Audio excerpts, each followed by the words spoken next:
Hi guys, another video, another review. I have prepared these for sale. I have posted them today, and in that regard I did a test with them.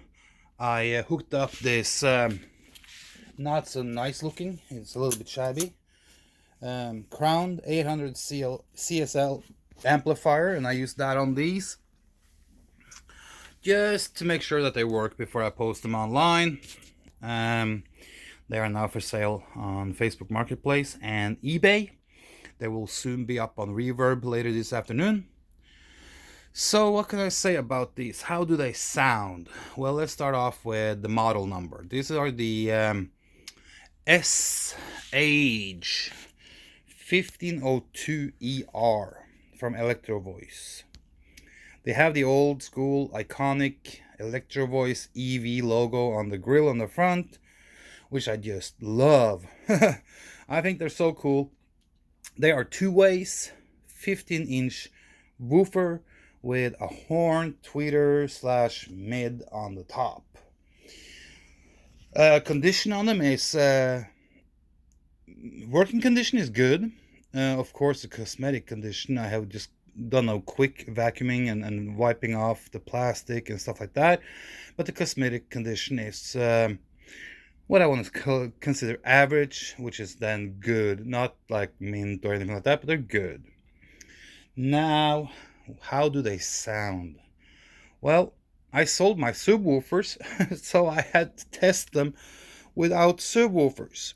But that's okay. It gives you an idea on how they sound. I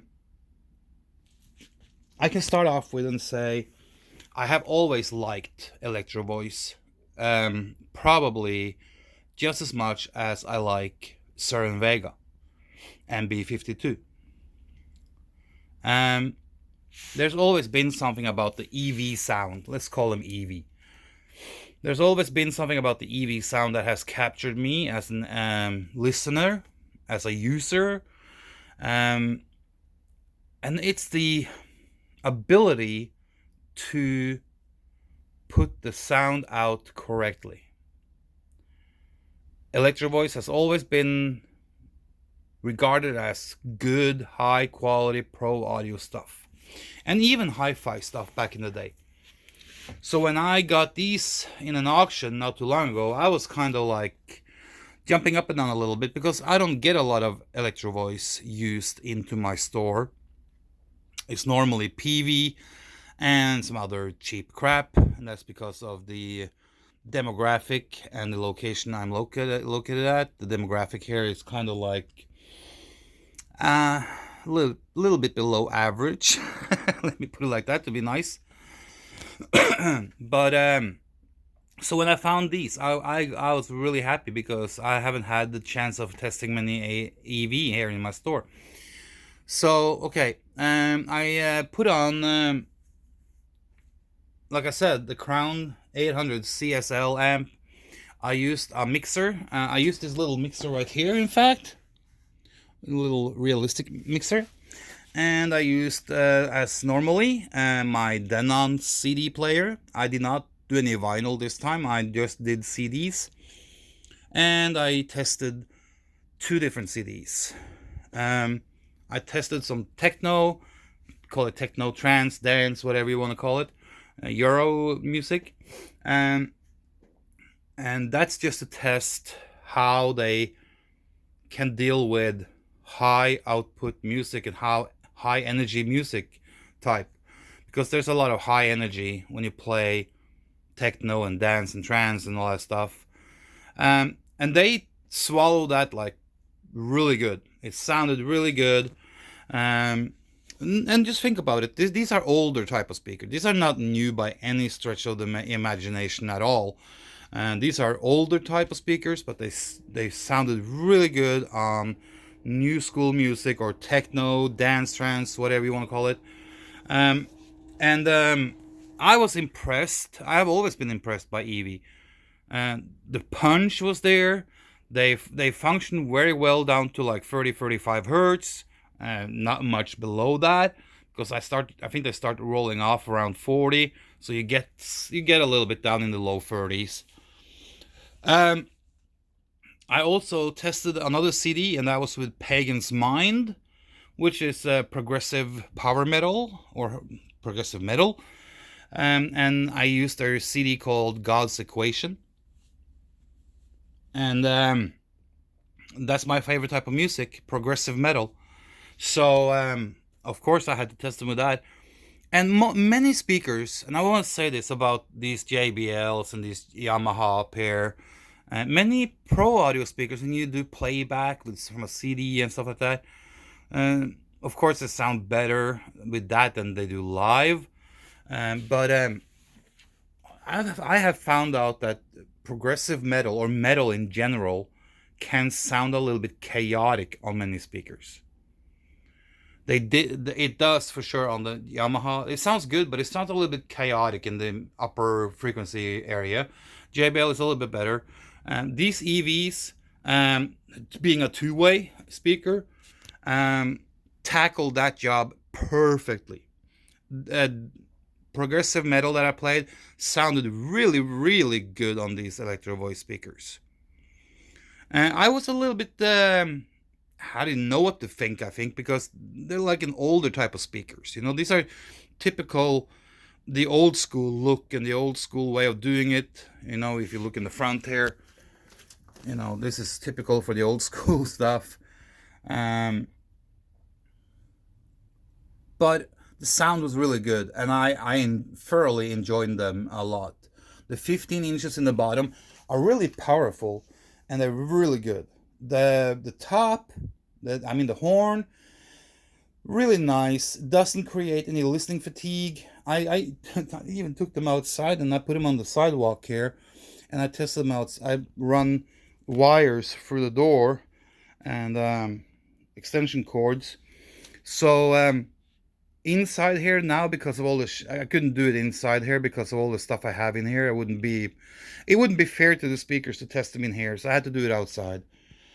So I did it early this morning before people start coming to their store, to their offices and stuff, so I wouldn't offend too many. I mean, they were in their natural element of things. Outside they sounded really good. Once I get things moved here and set up differently, because I need to make room for them, unless if I know, that depends if I sell them or not, but I will set them up in here so people can listen to them in here as well, but that means I have to get all of these boxes taken care of. So of course, outside there wasn't much reflections, there wasn't much vibrations or things that could interfere with the sound, so they sounded really good. Do they sound better than the JBL and the Yamaha that I have here? Oh yeah, for sure. There's more body to this music and the sound of these. There's more power behind it. There's more punch. There's more of everything. And like I said, they are the old school type. Let me see here.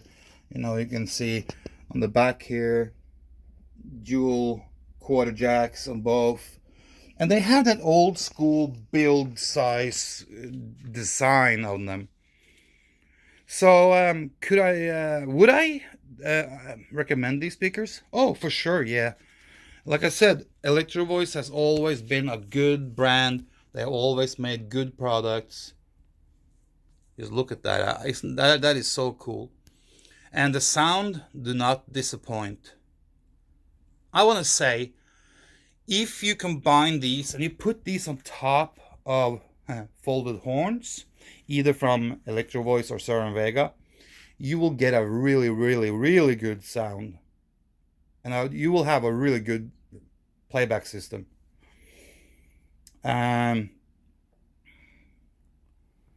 Could things have been done differently?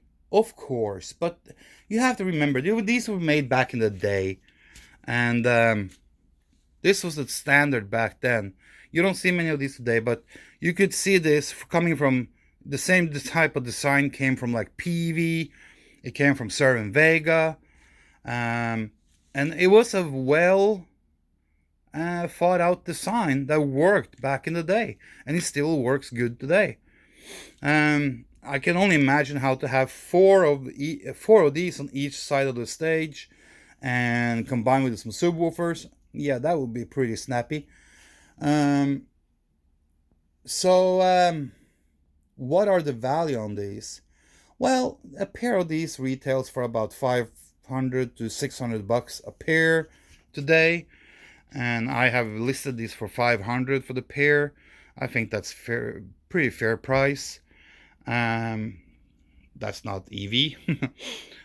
So for 500 bucks, you get a good pair of pro audio speakers, or PA speakers, as many people say.